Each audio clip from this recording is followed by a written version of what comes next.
एक गांव में एक व्यक्ति जिसका नाम आनंद था बेहद निराश और उदास रहता था। उसका जीवन कई समस्याओं से घिरा हुआ था।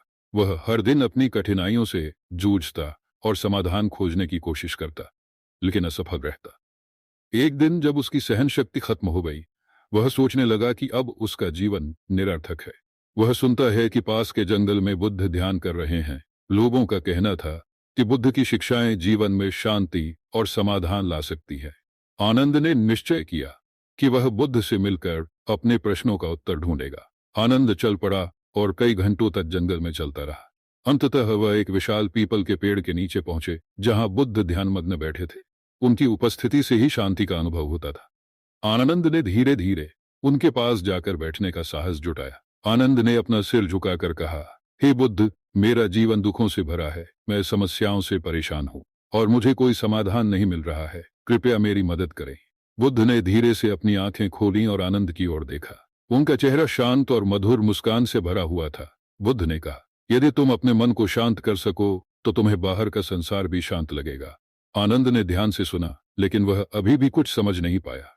उसने फिर पूछा, पर मैं ये कैसे करूं? मेरा मन हमेशा व्यथित रहता है।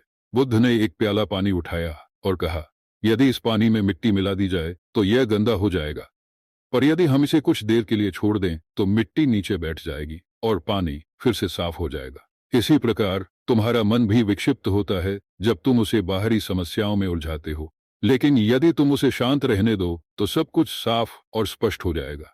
आनंद ने बुद्ध की बात को समझने की कोशिश की और फिर पूछा, लेकिन मैं अपने मन को शांत कैसे कर सकता हूं? मेरी समस्याएं तो वास्तविक हैं और वे मुझे परेशान करती हैं। बुद्ध ने मुस्कुराते हुए कहा, समस्याएं तो सृष्टि का हिस्सा हैं। उनका होना तुम्हारी चिंता का कारण नहीं है। असली समस्या यह है कि तुम उन्हें अपने मन में बिठा लेते हो और उनसे परेशान हो जाते हो।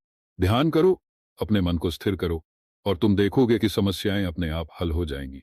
बुद्ध ने आनंद को ध्यान करने का तरीका समझाया।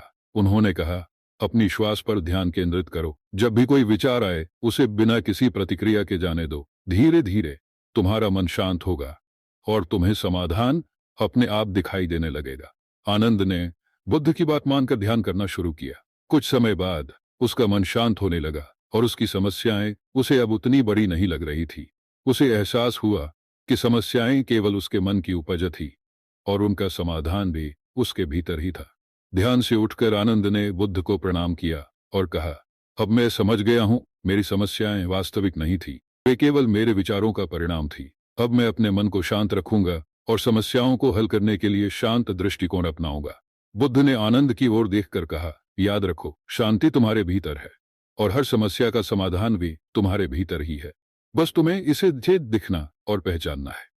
आनंद ने बुद्ध को धन्यवाद दिया और शांति और संतोष के साथ वहां से लौट गया और उसने अपने जीवन में बुद्ध के द्वारा दी गई शिक्षा का पालन करना शुरू किया। वह अब किसी भी समस्या का सामना शांति और धैर्य के साथ करता था। धीरे धीरे उसकी समस्याएं भी हल होने लगी और वह एक सुखी और शांतिपूर्ण जीवन जीने लगा। बुद्ध की शिक्षाएं हमें यही सिखाती हैं कि वास्तविक शांति और समाधान हमारे भीतर ही होते हैं। बस हमें उन्हें ढूंढने और समझने की आवश्यकता है।